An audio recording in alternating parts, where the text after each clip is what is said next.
Welcome back to the 2-week intensive. Okay, friends, today we are talking about the lip trill.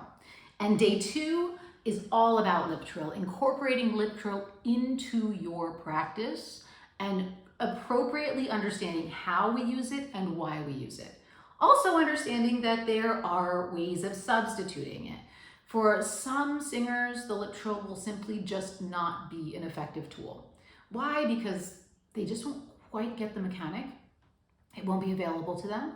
And no matter how hard they try, it'll actually just frustrate them. So in the process of becoming frustrated, it becomes an utterly useless tool.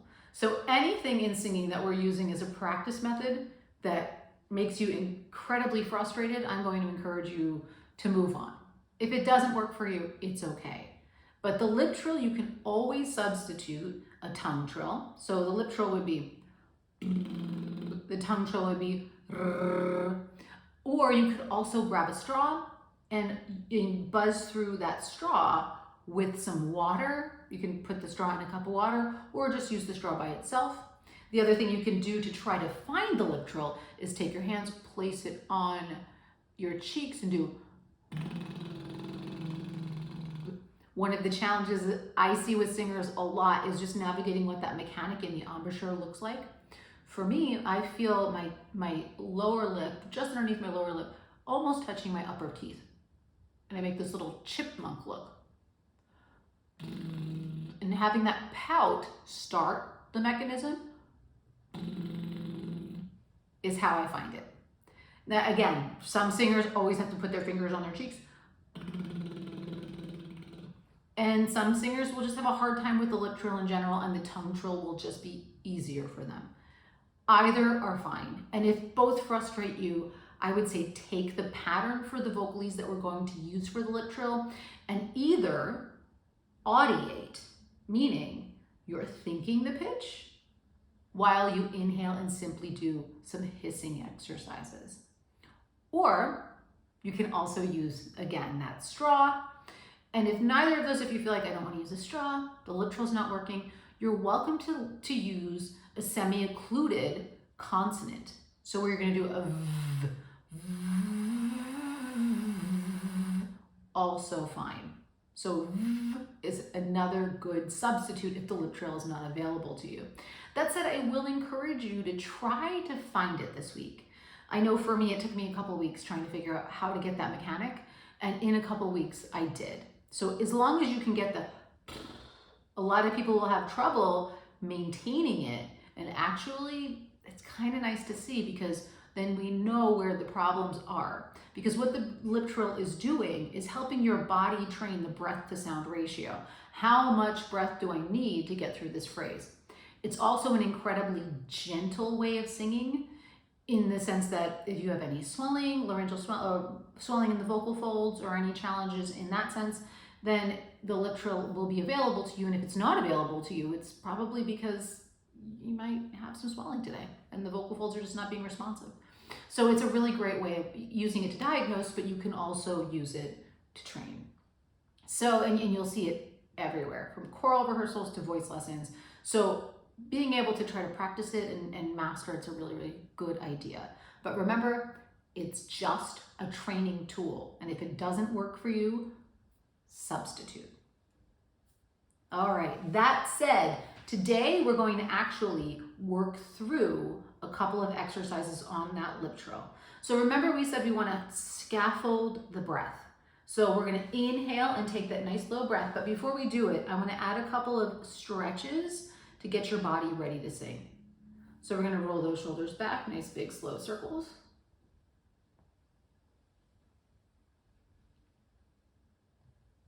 And we're going to roll those shoulders forward. You're going to pull the shoulders up. You're going to drop them back. Now this is going to seem strange, but I'm going to have you take your hands, place them on your rib cage. Inhale, open up the ribs. Now we're not going to breathe into our ribs yet, but we still want to open them up and start getting the muscles malleable and flexible. Pull your shoulders up. Now I'm going to have you tuck your shoulders and inhale into your back. Nice deep breath here in the back body.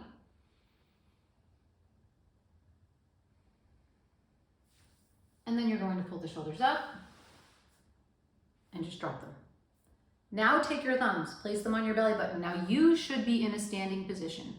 You're standing with your feet hip width apart, your pelvis is tilted under, your knees are unlocked, your shoulders are down and back, your sternum is nice and tall, and your head is resting weightlessly on your body.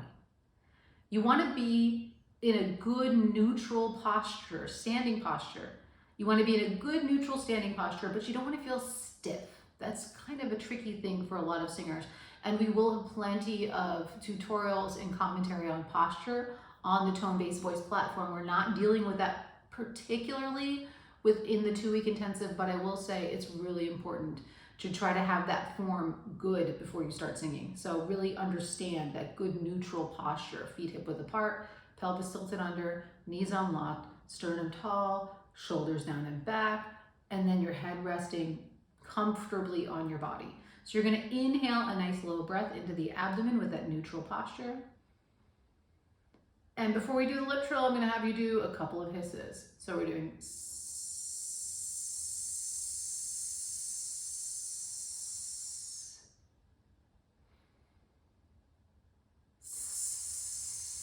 bringing awareness to specifically that abdominal breath.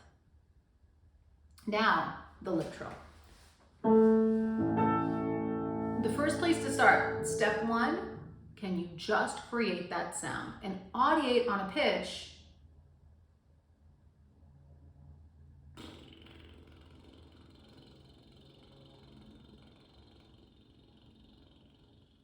and try to get a long line.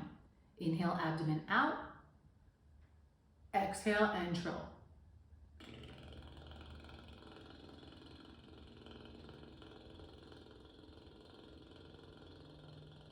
Keep it nice and even. Do that one more time. Inhale, abdomen out.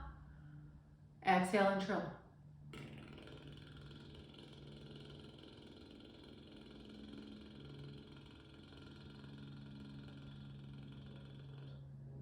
The next thing we're going to do is add sound to that.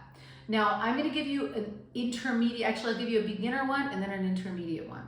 Beginners, if this is just new for you, and those of you guys who are just reviewing, I'm going to give you just the basic. And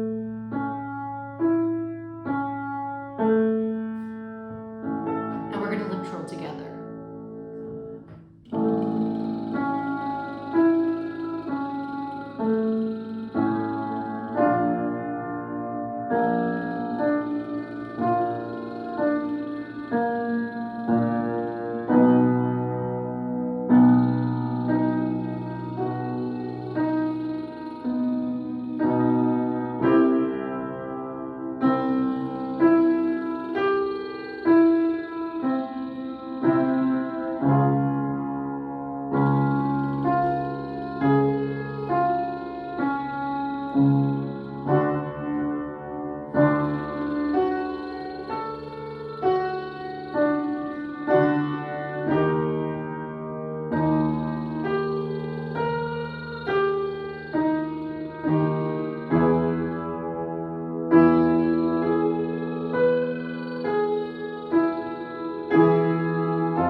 Now's the point where I would say, okay, we've got an understanding of how this lip trill works. We'll do a very basic application.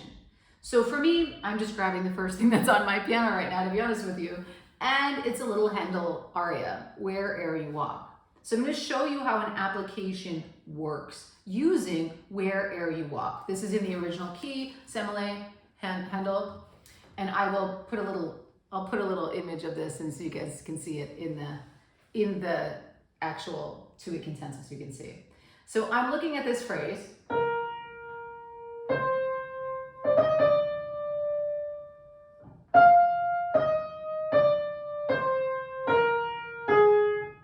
That's not how it goes. Let me play it again.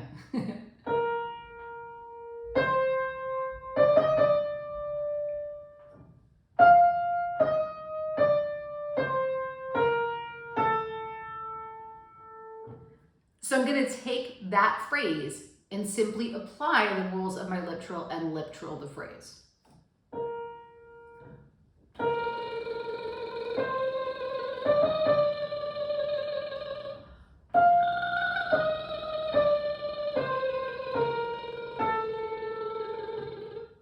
And that's how I do an application on my piece.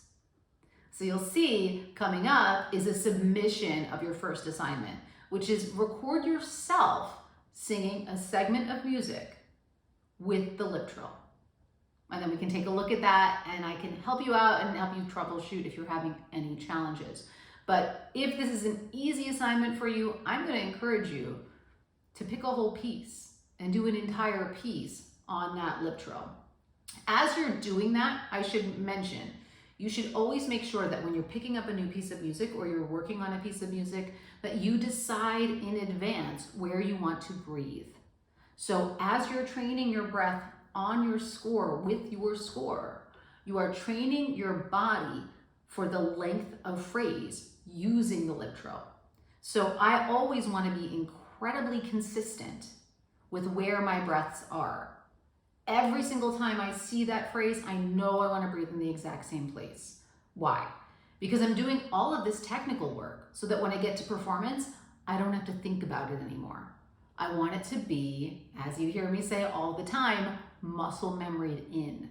So in order for it to be muscle memoried in, I have to be amazingly consistent with my mechanic. So make sure as you're doing that lip trill application on your repertoire this week and next week, that you absolutely have the breaths marked in.